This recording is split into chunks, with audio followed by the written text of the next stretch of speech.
पुराने समय की बात है कि एक गांव में एक गरीब परिवार रहता था। इस परिवार में 3 ही प्राणी थे, दोनों पति पत्नी और इनका एक बेटा जिसका नाम राजेश था। बेटे की उम्र 10-12 वर्ष थी। बेटे की शादी कर दी गई थी। पुराने समय में बाल विवाह का प्रचलन था। शादी बचपन में ही कर दी जाती थी। जब तलक लड़का लड़की समझदार नहीं हो जाते थे, तब तक लड़की अपने माता पिता के पास ही रहती थी। सही उम्र होने पर लड़की अपने ससुराल जाती थी। इस रीति रिवाज को गोना कहते हैं।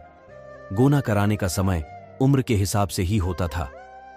कोई लड़की शादी के 10 साल बाद, कोई लड़की 5 साल बाद और कोई लड़की शादी के 3 साल बाद अपनी ससुराल जाती थी। इस गरीब परिवार का बेटा राजेश भी छोटा था, इसलिए इसके गोने का समय 7 वर्ष बाद का रखा गया। राजेश को 5वीं कक्षा के बाद गुरुकुल में पढ़ने के लिए गांव से दूर भेज दिया था।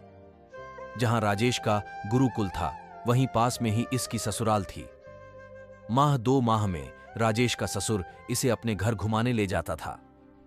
उधर राजेश के पिता जंगल से लकड़ी काटकर उन्हें बाजार में बिक्री करके घर का खर्चा चलाते थे। इस परिवार का घर गांव से एकदम बाहर और अकेला घर था।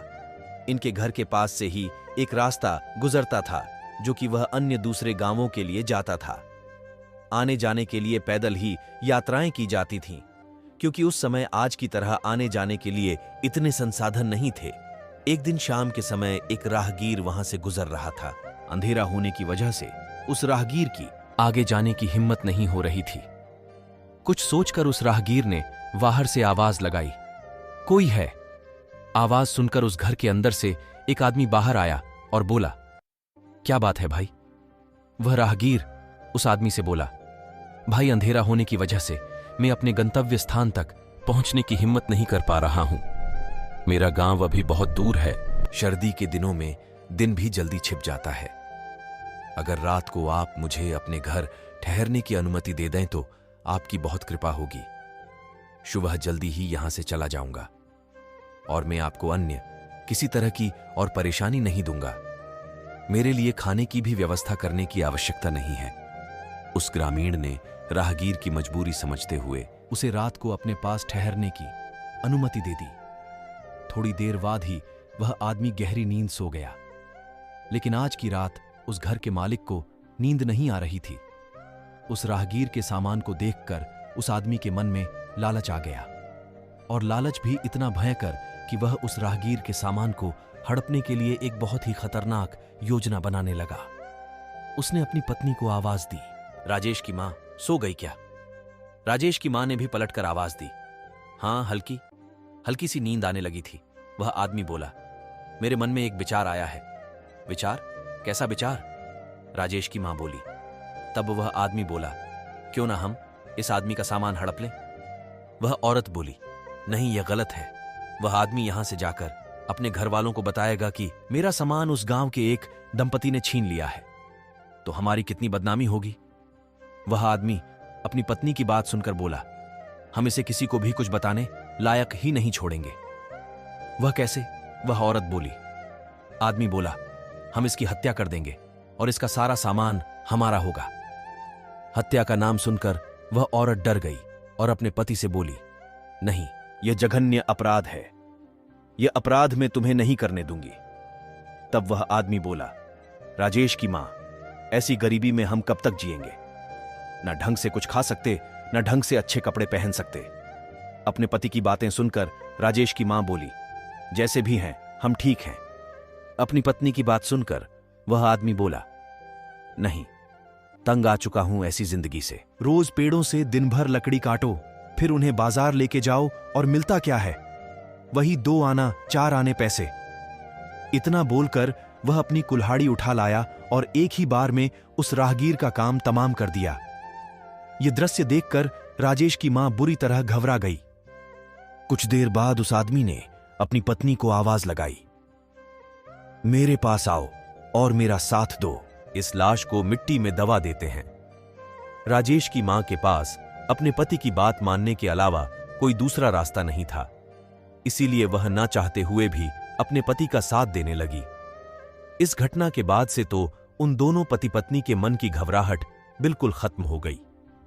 जब भी कोई भूला विसरा राहगीर मजबूरीवश इनके यहां ठहरता तो रात को सोते समय ये उसका काम तमाम कर देते और उसका सारा सामान हड़प जाते।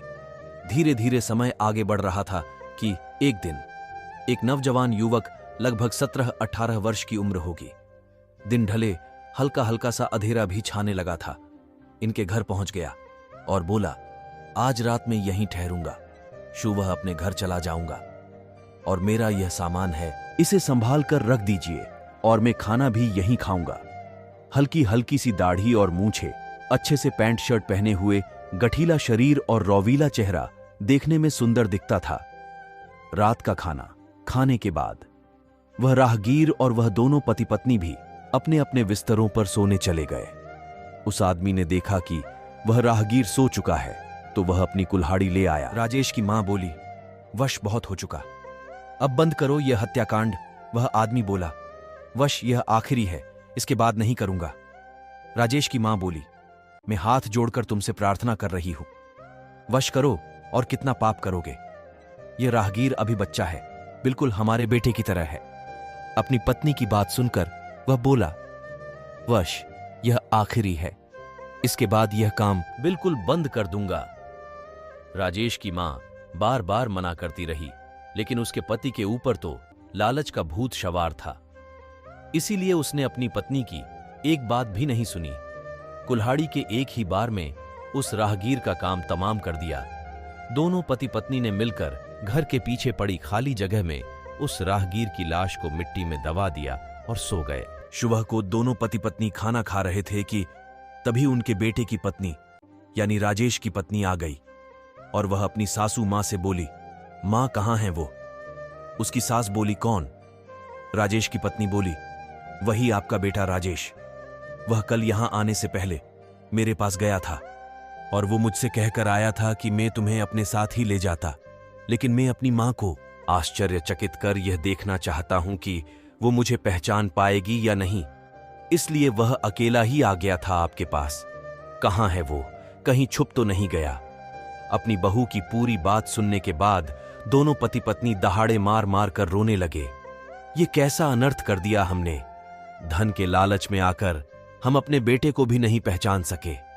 है भगवान, ये क्या हो गया? हमने अपने ही हाथों से अपने ही बेटे की हत्या कर दी। राजेश के माता पिता और राजेश की पत्नी तीनों बिलख बिलख कर रो रहे थे। प्रकृति का नियम है कि जैसा व्यवहार हम दूसरों के साथ करते हैं, वैसा ही एक दिन हमें भुगतना भी पड़ता है। लालच में आकर इन दोनों ने मिलकर पता नहीं कितनों के घर के चिराग बुझाए थे। उसी लालच में आकर अपने घर का चिराग भी स्वयं बुझा दिया। इस कहानी से हमें यही सीख मिलती है कि हमारे दिमाग पर जब भी लालच हावी होता है तो उस समय हमारे सोचने समझने की शक्ति खत्म हो जाती है और हम पाप करने लगते हैं। कैसी लगी यह कहानी? कहानी अच्छी लगी हो तो लाइक करें, शेयर करें और सब्सक्राइब करें। धन्यवाद।